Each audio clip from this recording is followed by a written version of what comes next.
Good evening. I'm Socrates Garrett, and we're broadcasting live from right here in Jackson, Mississippi, the heart of the Deep South, right here in the African-American-owned broadcasting studio. WeBelieveDigital.com, our own platform. And so it's critically important that in the African-American community, we control the narrative. I look forward to receiving opportunities to show and advertise your products for goods and services and to move your brand along in this community. We're broadcasting live on Facebook. On We Believe Digital Podcast, go to Roku and download our app, and We Believe Global, with shows like this to bring articulate, intelligent conversations and dialogue to our platform. So I'm here to continue sounding the alarm. This is how the South is going to rise again.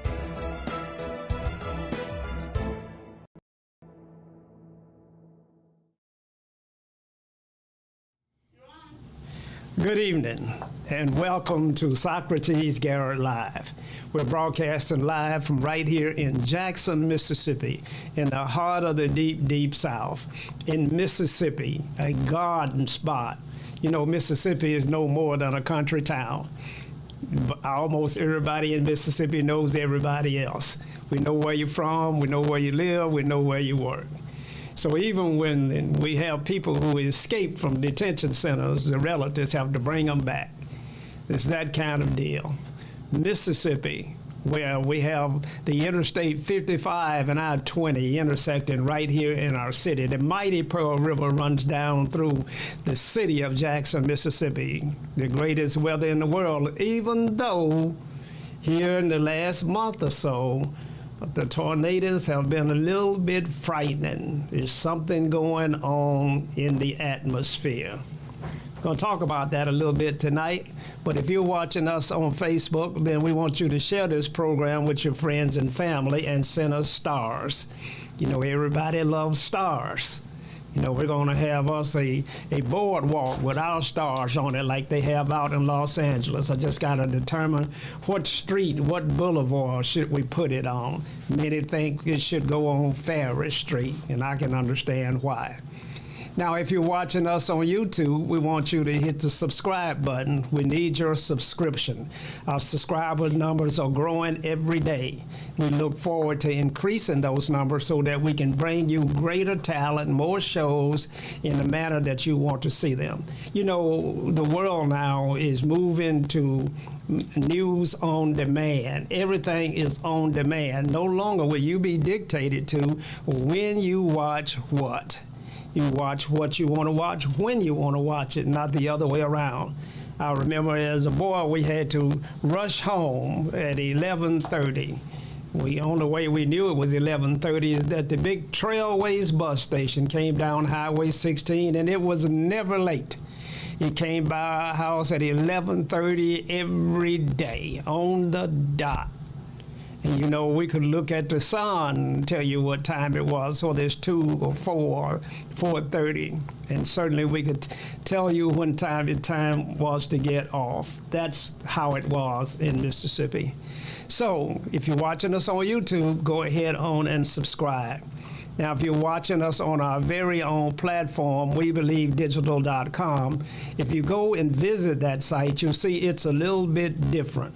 That's because we are in reality a network. So when you go to WeBelieveDigital.com, you'll see a lot of different categories that you can choose to watch your favorite show under that category. If you're a sports fanatic and you want to see something about sports, then you click on sports, and then you'll see all of the great shows that we have there. The Mississippi Bisons and a few others are there. If you look under sports, you'll see this great documentary that's being produced every day now, The Coach's Corner, with the Coach Struthers out of Tougaloo College and host Katina Rankin. And some great shows there. Just go to WeBelieveDigital.com, choose sports category, and go down and watch the show that you choose. If you want to go under inspiration and look at something from the religious community, then you go to inspiration and you click on Ronnie Crudup Jr. And you'll see New Horizon Church there and the wonderful job that they're doing over at New Horizon. If you scroll down further, you'll see We Believe Radio, our own internet radio station as well. You see, we realize that we have to participate in putting the narrative out there because so much history has been lost and so much history is unknown, never to be recaptured again because no one archived it. As a matter of fact, many times our history was burned and destroyed. Much like the fact that, when Hitler, Germany, was chasing Russia up into the cold country, they destroyed everything behind them. It got cold up there and they found themselves in a bad situation and couldn't hardly get home. And so we have to remember history and realize that if Hitler had been fighting just Germany had been fighting just Russia instead of England, and then got his ally Japan to jump on America, if he hadn't done all that foolishness, then more than likely we would be speaking German today, because they had the superior intellect, they had the best scientists in the world, and they were well on their way to controlling the world. But our great historian and my co-host, Dr. Eldridge Henderson, is here with us today, and we're going to talk about the world. We're going to talk about our origin. We're going to talk about the things that impact African Americans. I love to talk about this new man that Dr. Henderson says has been created and why he's different from the old man. I like to get into those kinds of things because it's so insightful and enlightening for me and the rest of the audience throughout the world. So I hope you'll enjoy this show this evening. Coming in the future months, we're probably going to change the time of this show because we've been told time and time again that we come on too early, that we need to allow people to get home, sit back, and after a hard day's work, relax, and then deal with the truth as being presented here on this show each and every Friday. Dr. Henderson, it's good to have you in the studio once again. How have you been? Well, I've been fine, sir, and I enjoy working with you and talking with you about various issues on the local, state, national, and international plane. And we have ideas that we want to share, and we want to share these ideas all over the world, and that's what we are trying to do. Well, Doc, we're going to get right into it. I know that you're having a class tomorrow, I believe, at the East Center. Tell us about that. Well, we will have a class in the East Center. That's at 1230 Raymond Road in Jackson, Mississippi. And it's the second class, by the way. We have a group called the International Civic Leadership Foundation. And we want to teach young people and others how to become a leader in politics, education, religion, and in the corporate world. And the first thing we're going to teach tomorrow is how to negotiate a meeting. We call it the Robert Rules of Order. And the next thing we're going to teach is the various, what we call government agencies, starting with the federal government, and the laws that are associated with those agencies and boards and commissions, so the people will understand that everything that's done in America has a design behind it, a federal, state, or some kind of corporate statute that put it in operation, and there's a way to maneuver to get things done versus demonstrating, boycotting, and praying in to get things done. That's what you do as the latter issue, praying, begging, things like that. We're going to change that because we have young people and others that's able to learn, want to learn, and we're letting those people learn this information free of charge. Well, Doc, I think young people and people my age should be there as well because I've learned so much just in our dialogues and the conversations that we've had about civics and about things that were going on in America and about the Constitution and how it was written and how we were excluded from it and was never a part of it. And so I want to just take our audience back there for a moment. You know, I asked you last week, you know, exactly, you know, where did the Middle East come from? You know, where is it located and how did it get there and things of that nature.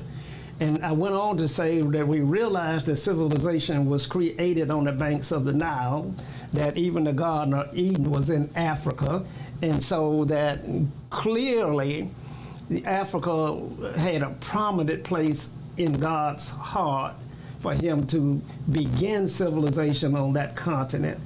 But yet that continent suffers today more than any other continent, having lost most of its resources, have nothing but internal strife and civil wars, chaos and confusion, but yet it's the richest continent in the world. How can you be both of those at the same time? Well, you can easily be both at the same time, and it's because today and the past, you will find that both have the same problems.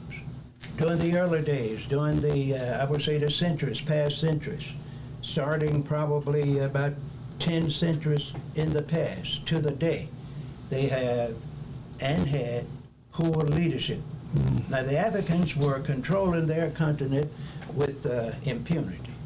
They knew how to get along with each other, and if they had a little problem, they would whip them in line. They would have a few war conflicts, and sometimes they would have to capture some of their enemies and give them jobs, we call it, put them in semi-slavery, but they treated them fairly well. You were not considered a slave for a while, and you could eventually.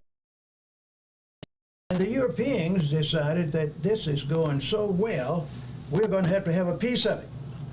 The Arabs said the same thing. So they started, and I told you this and been telling others, they started on the coast, the east coast of Africa, and eased their way in.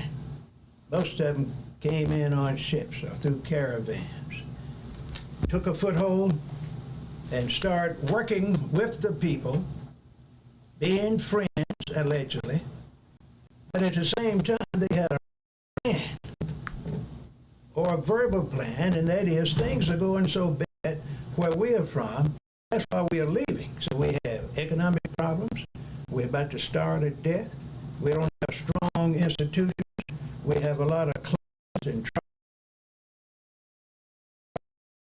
we can dominate. And they found these new people. They couldn't get along with those Africans. Africans started in the ancient period, during this early European and Arab area. They started strong. They finally realized that the Europeans and the Arabs were there to take their property, take their resources, take their people. And that's exactly what they were doing.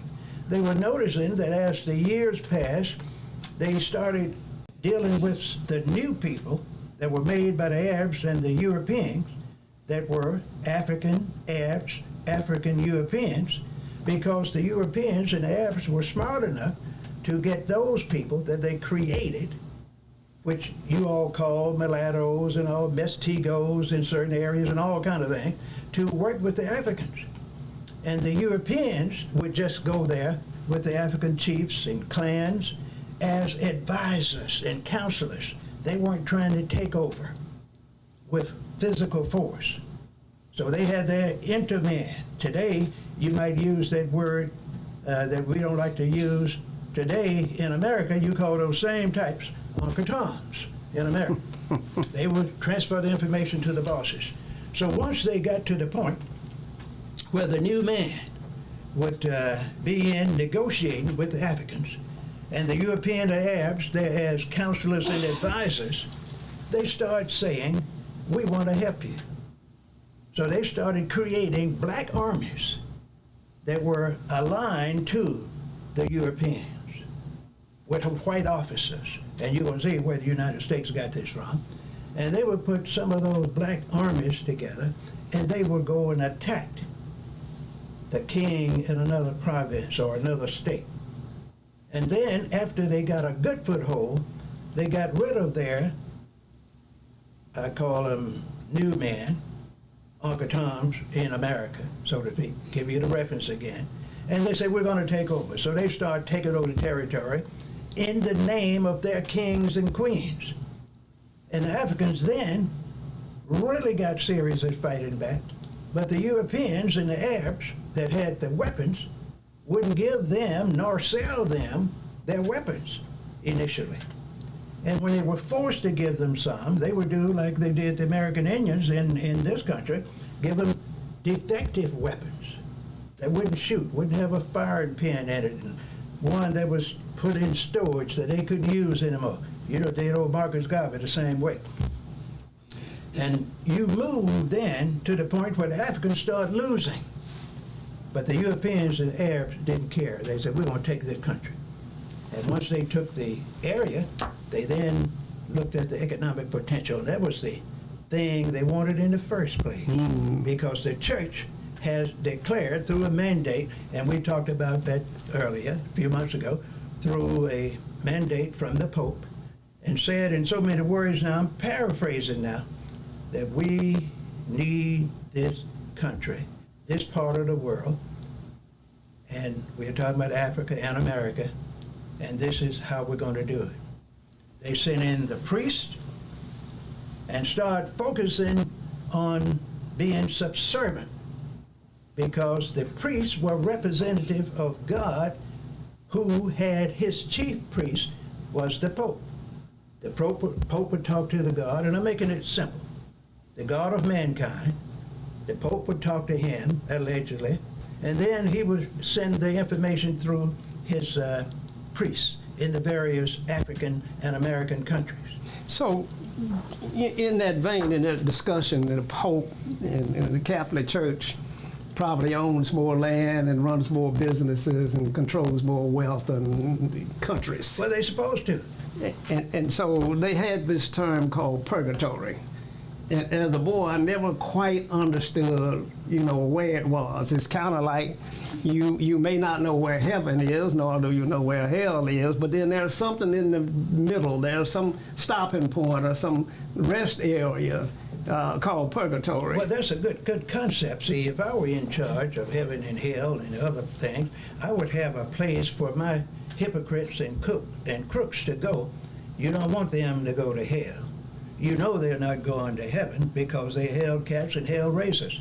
So the authorities came up with this, what I call resting area. It's sort of like a truck stop, where you call it, what you call it now? Purgatory. Purgatory. And this is where you can go and get forgiveness and get yourself redefined, and then appeal back to the priest, the Pope, forgive you, have them to forgive you, and then you can go to heaven. See, you get to purgatory after you die. That's right. Then allegedly. Which is nothing but a lot of propaganda. There's no such thing as a purgatory.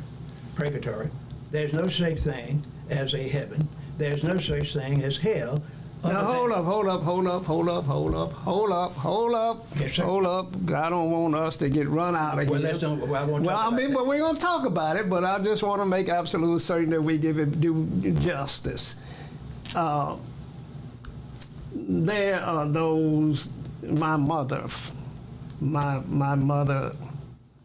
believed in heaven and hell with every fiber of her body. She was in the church every time the door opened, and they were Christians. And so you just can't proclaim that there is no heaven and no hell, because quite frankly, if you remove the fear of going to hell away from our society, you're talking about chaos and murder and killings and kind of destruction like you've never seen before in your life. Well, that's what I'm trying to tell you, Mr. Socrates. That's why those authorities came up with that.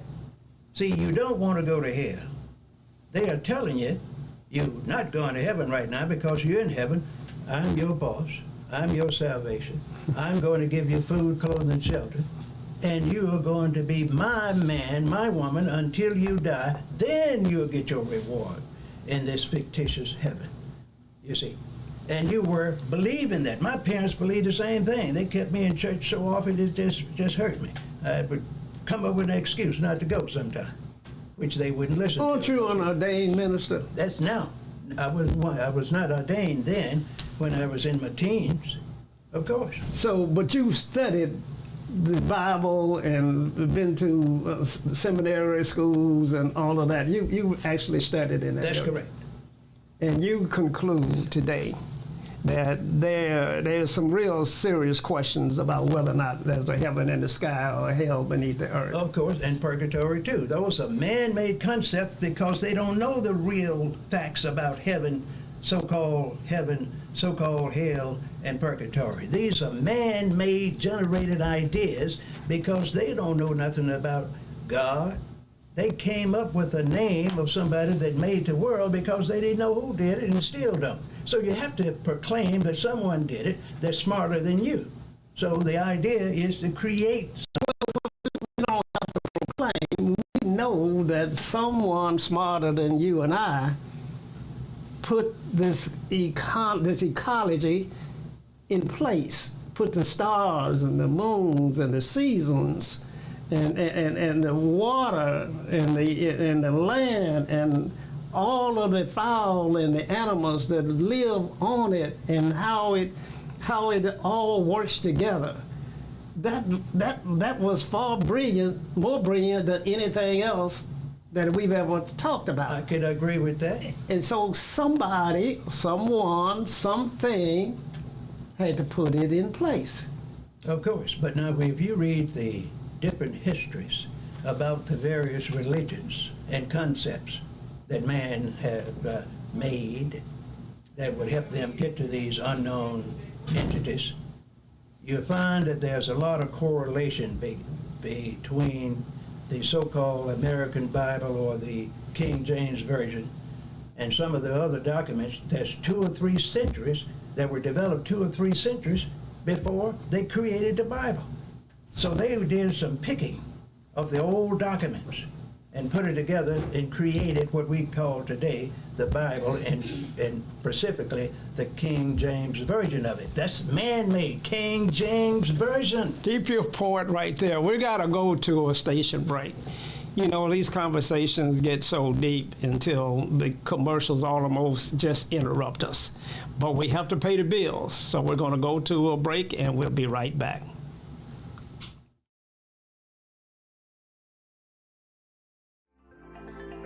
Looking for the hottest content in the city of Jackson and surrounding areas? Check out WeBelieveDigital.com. Also follow us on Facebook, Instagram, TikTok, and YouTube. We Believe Digital Podcast is here for all your podcasting needs. Have you had your Earth Blend coffee today?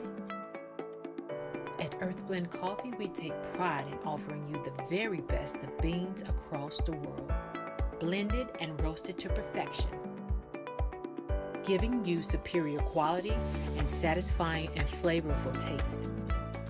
Experience the world in one cup with Earth Blend Coffee.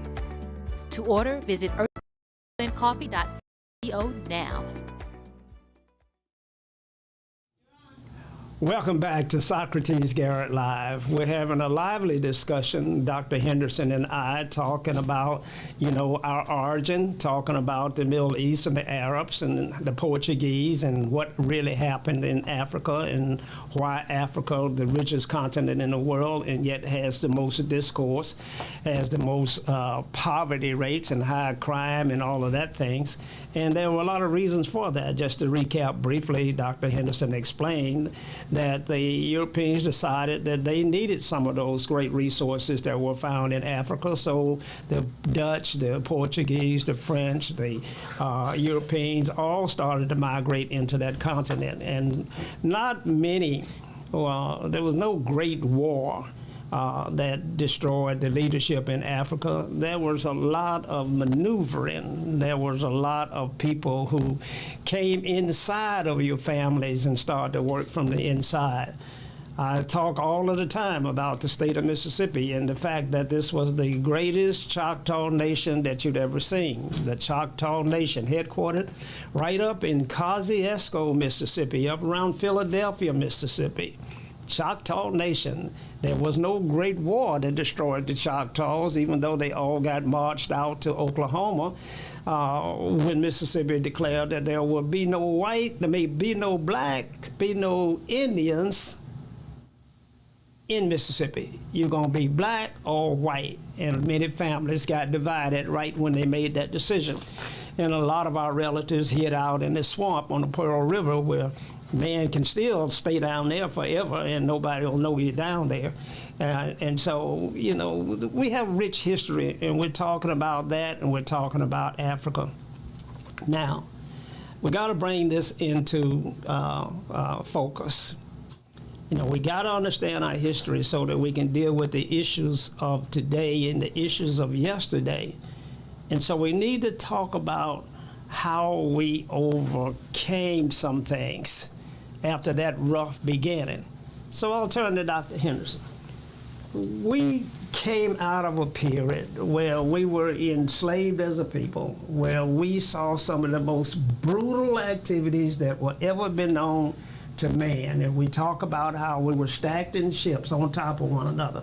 If you talk about how we were sold off, how families were divided, how babies were destroyed, we came through some brutal times as a people.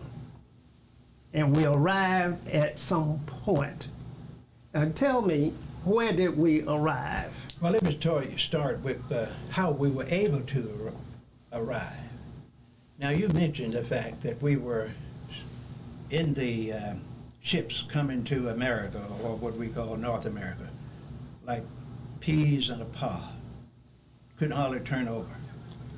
Most of those weak Africans either committed suicide by jumping off the ships or died in transport. So those that were able to make it to America or to Europe before they started coming to America, they were some of the strongest black people in the world. The weak ones died. So when you get rid of your weak anything, and some survive, you have a thoroughbred. And they still found that those doggone Africans were smart. They could come to a foreign country and learn the language in less than a year, enough where they could function and take orders. They could build. They were good agriculturalists. They had all kinds of skills. They knew how to take care of animals, and they knew how to fight. But since they were so strong and had a history of fighting, of course, you couldn't have weapons. You couldn't talk back. And they say, these Negroes talking back to each other, so we're going to change the language. They did that, and they whipped a few, killed a few for talking among themselves. But the Africans already had a communication system that couldn't about understand but the Africans, the drum. According to something I read years ago, all the Africans in different parts of the African continent understood the language of the drum. It is just like a telegram. You beat on it, you understood it enough to know you had enemies coming already around you. And that's the message that they worked with. Therefore, you still had smart people in Africa as slavery. And then they decided then we can't have no more of these boys and girls over here. And I told you before, in 1808, they said we're not going to have any more slaves coming from Europe. I told you again, the history shows they said we're going to create our own slaves. So we're going to have breeding camps. And we're going to designate some of our strongest men and women to be breeders, and they are not going to be slaves anymore on the plantation. They're just going to hang around and get rested. We're going to feed them real good. And we're going to expect those girls at 13 to 25 to have 8 or 9 children. We're going to designate John Doe Brown, the big strong slave, to be the father of 30 or 40 or 100 or 200 during his 10 or 15 years. And then we're going to give him a good job on the plantation. He's going to drive the coach.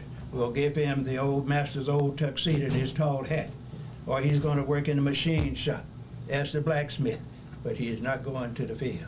Or we're going to send him to the big house. And Now, let me ask you this about that, because Yes, sir. it's something here that sparks my curiosity. There are large families.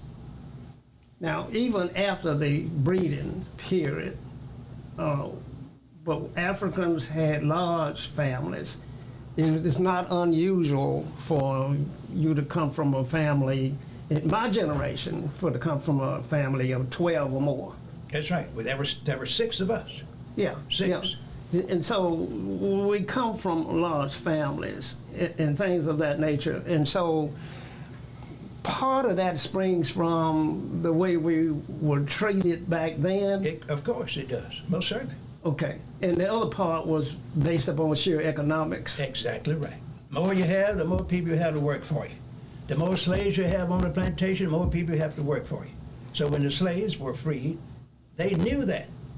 So they had all the children they could have, 10, 14, 15, 22. No matter what number they could get, they had no birth control. And when you get home at night during that period, even during the so-called period after Reconstruction, when they initiated Jim Crow, you done worked like a dog, you've been mistreated on your job, paid that 50 cents an hour, and you go home, you have a nice wife, and she has cooked what she could find for you, put you in the chair by the fireplace, give you a baked potato and some peanuts that she pulled out of the old fireplace that she had on a tin can, in a tin can, or on a board or something, an iron board, and you would eat. So when you go to bed, what else could you do? Reappropriate, I guess. So, Doc, let's get to something here, because we are approaching the 4th of July. It's Tuesday, this coming Tuesday. Wonderful holiday.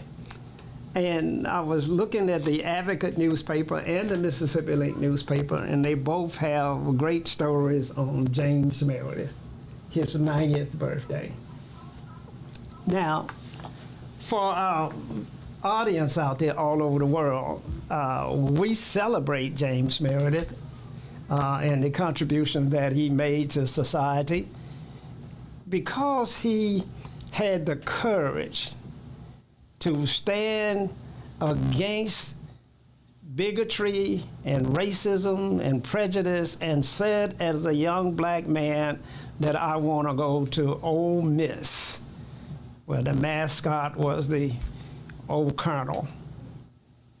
And the federal government had to send troops down here to escort Meredith into the University of Mississippi. But it didn't end there.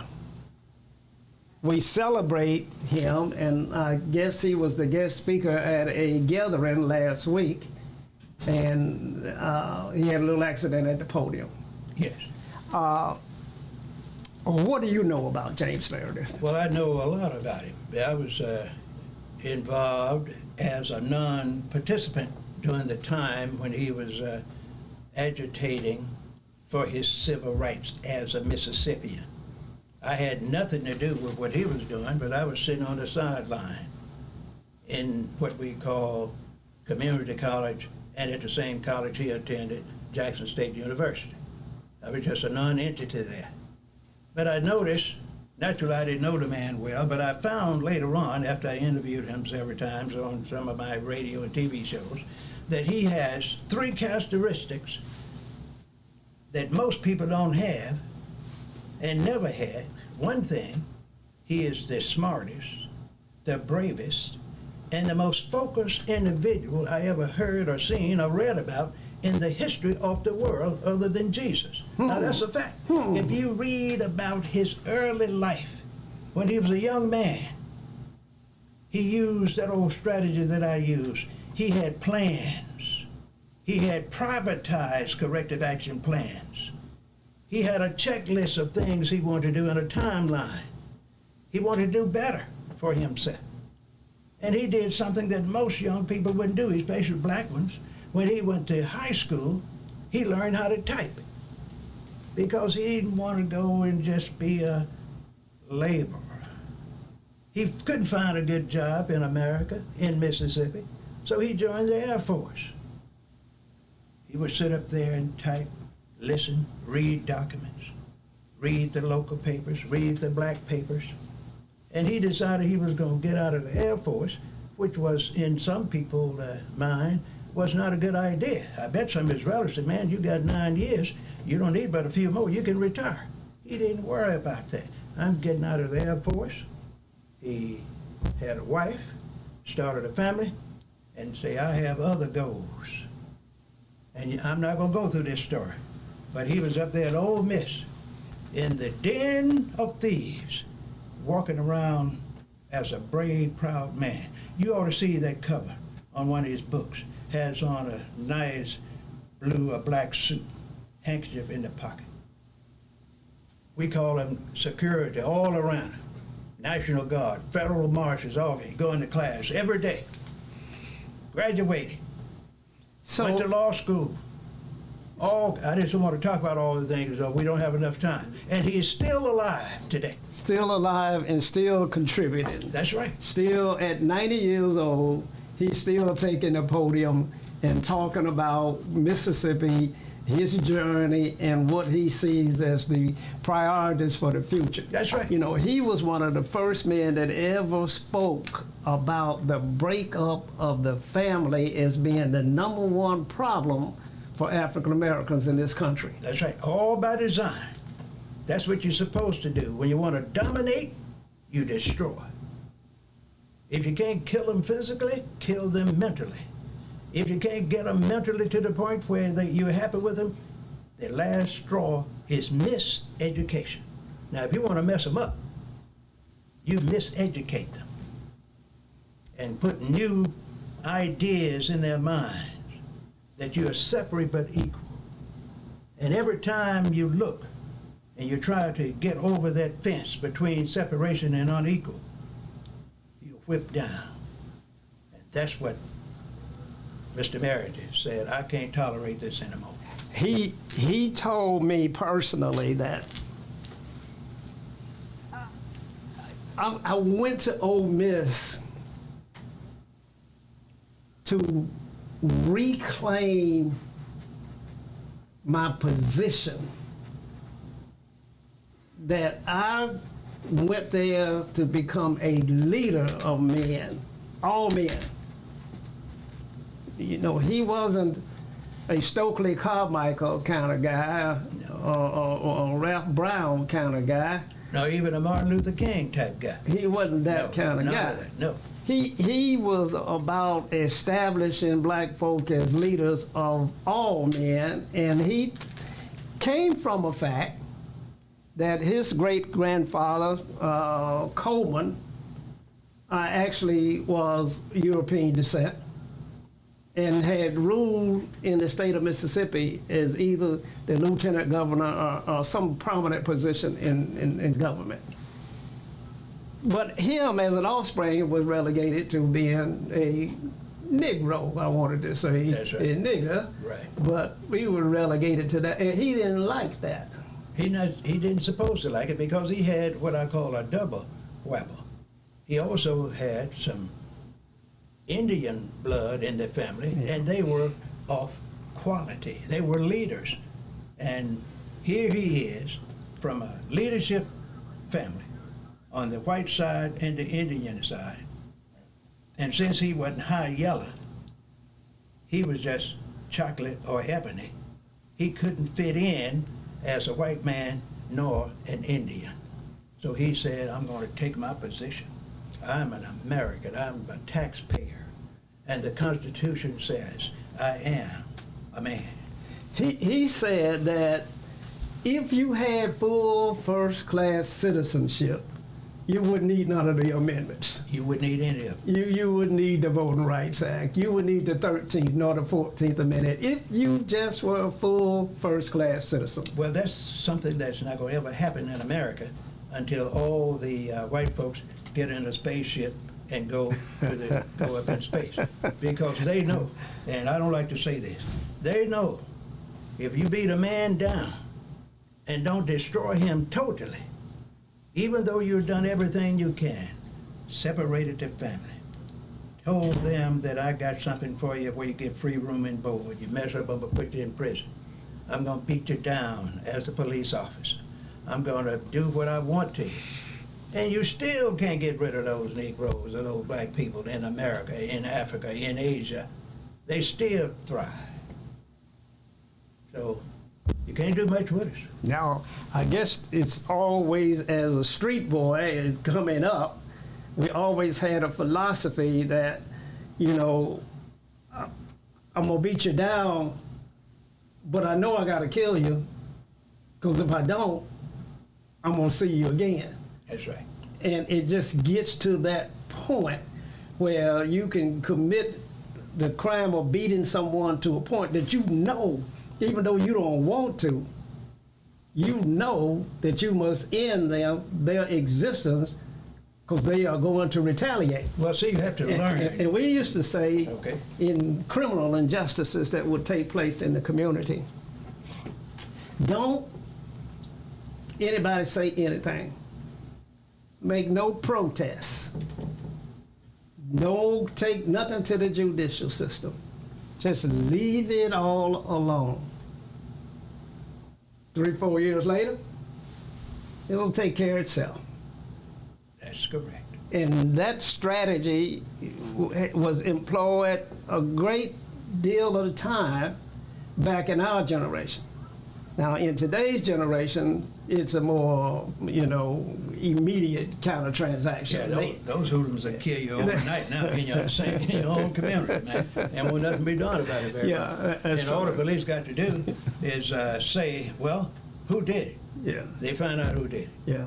I used to be a police officer in Hind County years ago. And Whoa. You're Dr. Henderson. You taught in the school system. You were a minister. Now you're telling me you used to be a police that's a officer? fact. You can check the records. I looked at my resume the other day with someone in my office. I've had 29 different jobs in my lifetime, and sometimes 3 jobs at one time, and would go to school on Tuesdays or Thursdays or Mondays and Wednesdays, part-time, working all the time, 16, 18 hours a day. And then when I get home, would study just to make my C. You see, during those early days, I was not an honor student. I was just wanted to pass. That's what my daddy told us. Y'all got to pass. So you can't be flunking out, boy. You better pass. I ain't gonna tell you the other part. Told you that sometime in the past. So you are what we call a driven person. Had to be. Is that ambition that's driving you? No. What's driving you? What's driving me is that 17 years when I lived on that doggone plantation in Hinds County, and the 2 or 3 weeks that we were up there in the Delta. I didn't know nothing about that because we moved to Hinds County when I was a baby. But I'm telling you, that life made me say, I got to do something better than this. I can't do what I see my dad, grandfather, and others doing in this community. I got to do a little better. And when I got my good change in life, where I thought I had it made, I told you about that earlier, where the plantation man told me what he was going to do for me when I finished the 8th grade. And I was ready for that, but that got messed up through the county supervisors creating a high school in the community for the so-called colored citizens. And that messed up my life as I had planned it. So when I decided to really change and get off that doggone plantation, I had to do like some other black men and women. Come up with a prioritized corrective action plan and follow people that's doing what I wanted to do from a distance. We are up against a station break. We're having a great conversation. We're talking about the history of African Americans throughout this world, throughout this country. When we come back after this break, though, we're going to talk about the solutions, how African Americans can change their status, what we must do as a group, what we must do as a race, how we must put together a strategic plan to reclaim, as James Meredith was trying to reclaim his position in life, how we must take the following actions to reclaim our natural position as leaders throughout this world. Stay tuned. We'll be right back. The Mississippi Link is an African-American female-owned newspaper with a trusted voice that is highly respected throughout the city, state, and nation. Our motto, Keepers of the Knowledge for People Who Speak the Truth, since 1993. Link significantly influences the thoughts, attitudes, and buying decisions of its readers. Call us at 601-368-8481 for your advertising needs. If you would like to receive a newspaper in the mail each week, our annual subscription is only $52 per year. That is only $1 per week for you to stay informed regarding many stories that you can only get in the Mississippi Link. Sign up today at themississippiLink.com and click on Home Delivery. Are you dreaming?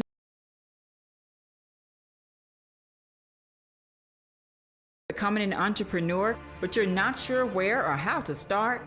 At Entrepreneurs Academy 101, our online program will guide you step by step on how to start and grow your own business. We offer courses such as how to write a business plan, how to create a budget, and so much more. Our online training program is designed for you to learn at your own pace, and there's no set order to complete this program. Because our academy is online, you have the choice to learn with a group, with friends, or individually. Upon completion of the entire curriculum, you will receive a certificate of achievement to acknowledge that you have completed the training needed to become a successful entrepreneur. So enroll today to design the life that you love. Contact your entrepreneur coach, Brenda Myers, at 601-672-0695 or visit our website at www.entrepreneursacademy101.com for more information.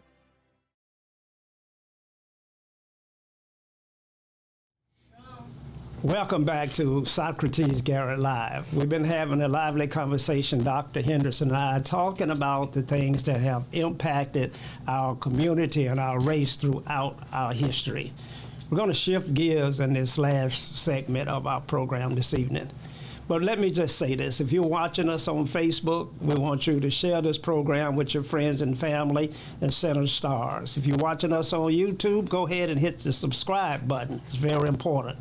If you're watching us on WeBelieveDigital.com, then we want you to share this program, but we also want you to identify the fact that we are different. We are a network. There in WeBelieveDigital.com, you'll find 8 to 10 categories that you can choose to watch great entertaining stories and events under those categories. Under the category of sports, if you choose that and you go down and you want to watch the Coach's Corner with the host Katina Rankin and Coach Struthers out of Tougaloo College, a beautifully well done documentary is going on there each and every week. Check it out. You'll be duly impressed. If you want to go under the category of inspiration, then you follow New Horizon Church. That church is doing more in the community than most. Bishop Ronnie Crudup, the presiding bishop over at the Fellowship of International Churches, is doing an outstanding job. A gentleman that's sought after all over the country. You know, many times he calls me from far away as Egypt, as far away as Africa. He's involved with a TELUS group where they're even talking about the conflict between the Palestinians and the Israelis, and he's a sought after person. You can find him here right on WeBelieveDigital.com under the inspiration category. If you go down further, you will see We Believe Digital Radio. That's right, our own internet radio station where you listen to some of the best music in the world.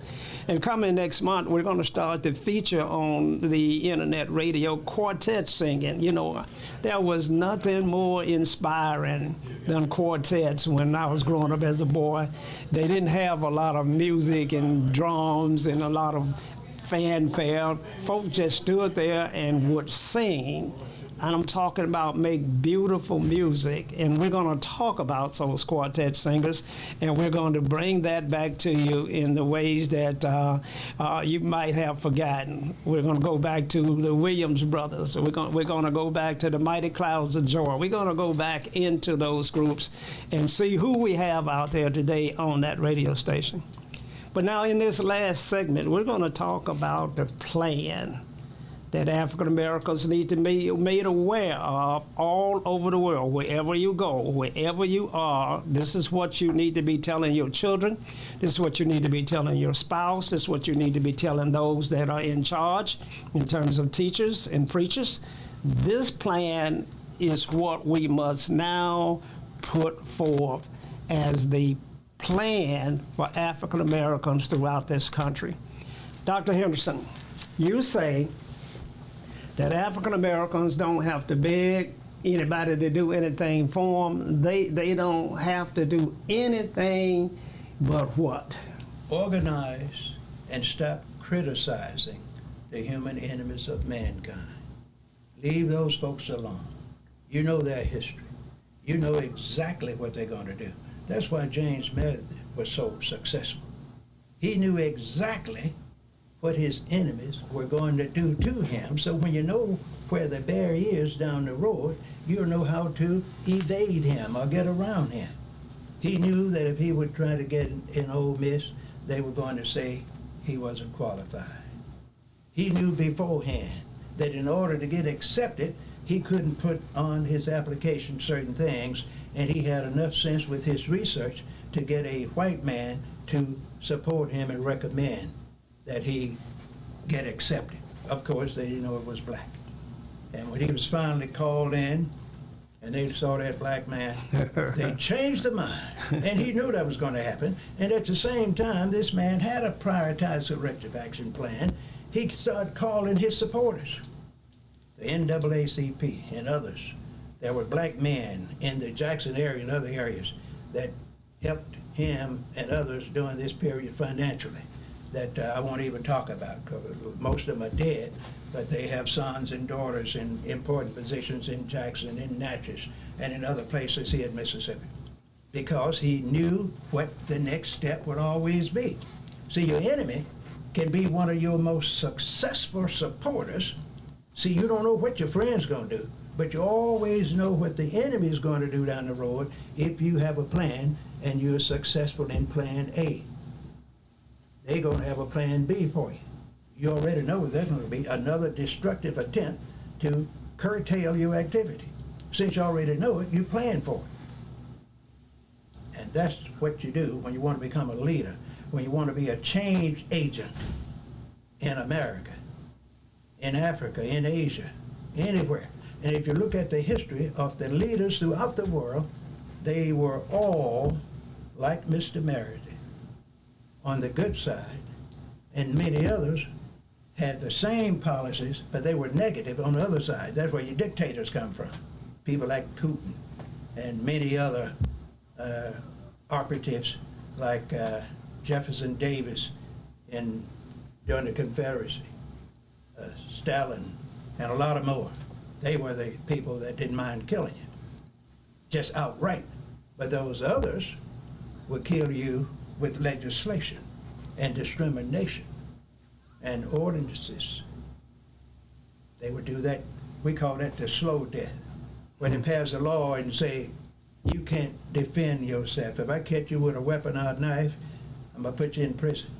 If I kept you out there trying to go down to the courthouse and get a license so you could be a plumber or a bricklayer, you're not going to get it.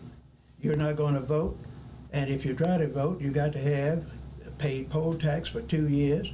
Your other relatives can't vote if you find that you'd have paid poll tax for 2 years, because they knew you weren't going to keep the receipt, you know. And on and on and on. About 100 different strategies they had to keep you down, and still black folks overcame all of those obstacles. They did overcome all of those obstacles, but yet we find ourselves today in a deteriorating position. More so than we were in the past. That's right. And so something happened. Of course, there's a great divide. See, the enemy of mankind is small. They know how to divide you, economically, socially, educationally, politically. Always divide and conquer. But you can't always win when you do that. One day, you're going to lose. I was looking at some information the other day. America is very, very lucky. We've had a so-called democracy going on about 250 years. Most nations like America fall down economically, socially, politically after about 200 years. If you look at the history of the world and all the big nations of the world, most of them that's been in existence over 400 years, most of them have been leaders at one time or another in the world. Spain, England, France, the Portuguese, all of them been the leaders. Now they are second rate, third rate, fourth rate. America has been the strongest and the longest in carrying out what we call these undemocratic methods. And now, since they have decided to use something called diversion and use tactics that are spreading all over America with outsiders that are legal and illegal, the Republicans and the Democrats now are going to fight and destroy America, because those that are in want to stay in the political positions of responsibility, and those that are out is going to do everything they can, legal and illegal, to get into the positions of leadership. And you're talking about some wheeling and dealing and illegalities going to be taking place all over this country, and then they're going to divide the people again. That's why black people have fallen from position number 2 in the pecking order to position number 10. Nobody in America respects black people. They say you're an outcast and you're a member of a permanent underclass, and you're going to be that way till you die. Well, you and I are not going to let that happen. Well, I'm not going to say that, but I'm going to do all I can not to make it. I mean, it's all about information. That's all it takes. It's about information, having the knowledge to know what's happening to you and where and how it's happening to you. Then you can stop it. In order to solve a problem, you first got to identify it and put it on the table where you can see what the problem is. And that's why I like the way you've outlined the strategy for black folk from now on in the future to change their conditions. Now, you state that wherever we are in the majority. That's right. And in some instances, up to 30% of the population in certain districts, in certain precincts, you can determine who the elected and appointed officials will be if you do 3 things.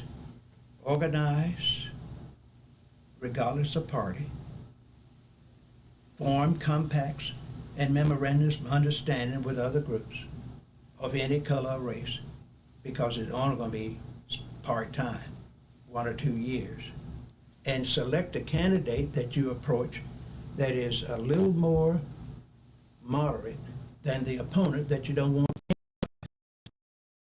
him or her, and tell them immediately, these are my agenda items. I know what you stand for. And to give you our support, we have 30,000 registered voters. We have $75,000, and we want to support you. And if you want to be effective, you get that candidate that's running against the person that you don't want to win, whether it's the same party, Democrat or Republican. Now you're asking, let me back up and bring it back up to this point. First, I want to make it clear, because this strategy has got to be taught. Now, you're saying that wherever African Americans are in the majority, Anywhere in the world, they ought to control their own economy. They don't need to beg anybody for anything. They don't need to criticize anybody for anything. They need to control their own economy. Sir, it's a little more complicated than that. There are 5 areas of activity they ought to control from birth to death, and don't even apologize for it. That's their education and training, their religion, their leadership, principle of leadership in what I call associated initiatives, economic development, and politics. Well, let's take religion. Religion has to work for African Americans. So do we need a change? Do we need a new philosophy that because African Americans are religious people. That's right. I'm talking about very, very religious people. They believe hard and they believe strongly in the teachings of Christianity. Of acting Christians. See, African Americans believe strongly in acting as a Christian as they've been taught, but they don't believe in practicing the concepts in their Bibles and their rules and regulations that's been dispensed from their leaders. Well, if it's acting Christians, then maybe it won't be as difficult to introduce a new concept. And I'm talking about, I got you. I have. I'm talking about a concept that says that God wants you to succeed. That's what you got to say. They've been told that you know God wants you to succeed, but you got to die first.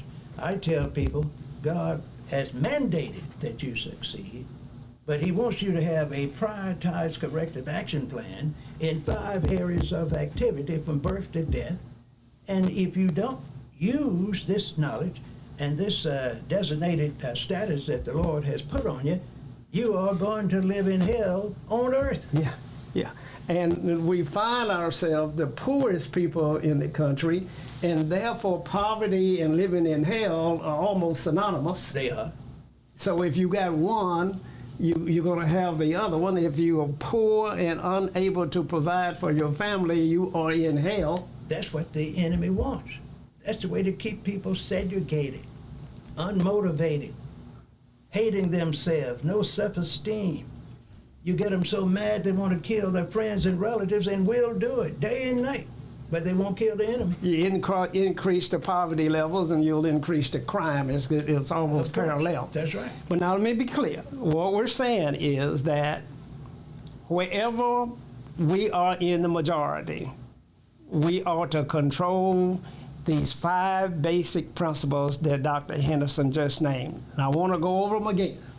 What 5 basic principles do we have to control? The first thing you have to control is your education and training. Education and training. And Get your pens and pencils out there, and you need to write these down, because, in fact, we're going to start asking, are we controlling this in our communities? And if the answer is no, even though we're in the majority, we know we got a problem. Go ahead. What's number 2? the next one is religion. Religion. Because education and training and religion are going to be merged together. The third one is... Well, let's hold up a second. We got a little time. We're getting close. But religion is going to be our most difficult one, but it's the most important That's one. right. And the reason it's going to be more difficult is because you have so many black religions. We have 9 that all 9 of them think they are the supreme one, but you don't need but a few people in each category. In the Progressive Baptists, in the Methodists, you get some of those people, and not necessarily it has to be the leaders. And you want to get important people that have programs and a mind that's willing to change. And so what we're saying is that the religion just simply has to work for us. We're not saying that, that we don't believe in God. We believe very much in God and the supreme being, but it's got to work for us. We got to realize that God's angry when we don't produce, and we're not productive, and we don't grow our economy, and we don't take care of one another, that he's angry with us about that. And so our religion has got to be about the fact that we must get off our butts and make it happen to please God. That's right. What's number 3? Number 3 is leadership. Once you get your education and training together and get that merge between religion, education, and training, then you're going to teach your people how to become leaders, how to have successful meetings, how to negotiate with their enemies, how to solve problems, how to think, how to use certain things that's going to help them in the future, like technology, science, engineering, law. You have to train your own engineers and law. You can't depend on the major colleges and universities to do that for you. You have to select those people and infiltrate them into the colleges and universities after you have trained them in your schools, in your churches. Not specifically the public schools, because the public school are only going to train about 8 or 10%. So you got to get your sharp students that's in the public school system into a church or community organization and teach them leadership skills and other things while they're in the public school. And then when you get to the point where you organize, you create your own school and teach them from pre-kindergarten through high school. So let's just be clear on that. You heard what the good doctor said. And so leadership, it means that you have the ability to carry out the plan and the strategy that you receive from the community and the elders. Our leaders are young, they don't have enough experience, and they don't have vision. Wisdom, you acquire that as you get older. But you have the abilities to carry it out. So we got to have effective leadership. What's number 4? Number 4 is economic development. A broke man can't do nothing but die and live, and I'm not going to say the other part.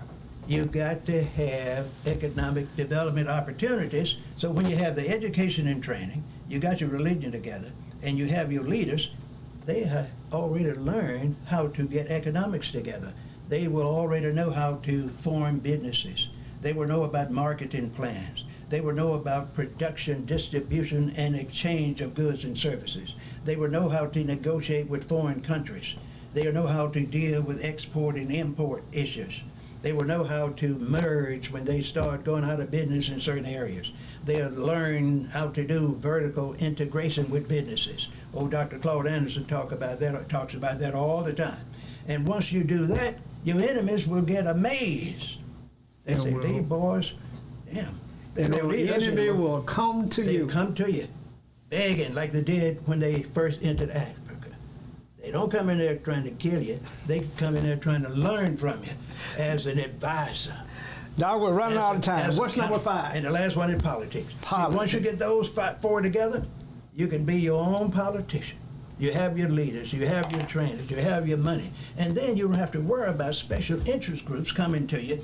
Mr. Socrates, I know you're running for the Mississippi Senate, and we've been following you for 30 years. You're a great man, good family man, businessman, and we're just going to give you $100,000. Just give it to you, not even tell you why they're doing it. And you might take it. The average person would. Oh, they love me. But you wait until you get into the legislature. Oh, man, and you're the senator representing a majority black district. When the issues come around to get ready to vote on something, you'll get so many calls that you don't even think about it. And then they're going to start identifying who they are and say, we gave you $100,000, Mr. Socrates, and we've been watching the Jackson Advocate and the Mississippi Link, and the positions you have on these issues are not the positions you need to support, because you're talking about equity in contracts. You're talking about the system that appoint all these ineffective leaders on the school board, all these ineffective leaders on boards and commissions and other agencies, and say you want to clean them up. You can't do that now because we put these people on these boards, just like we put you in the Senate. I got you. Yeah, I don't want to go any farther, but just take 5 hours to explain it. We've gone over the 5 strategic things that we must control in our communities where we are the majority. We're going to bring these to you each and every time we air, because it's critically important that we put this in place to keep our community, our race, from going into the abyss. The declining that is occurring today is just breathtaking, and we got to stop the skid, and this is how we're going to do it.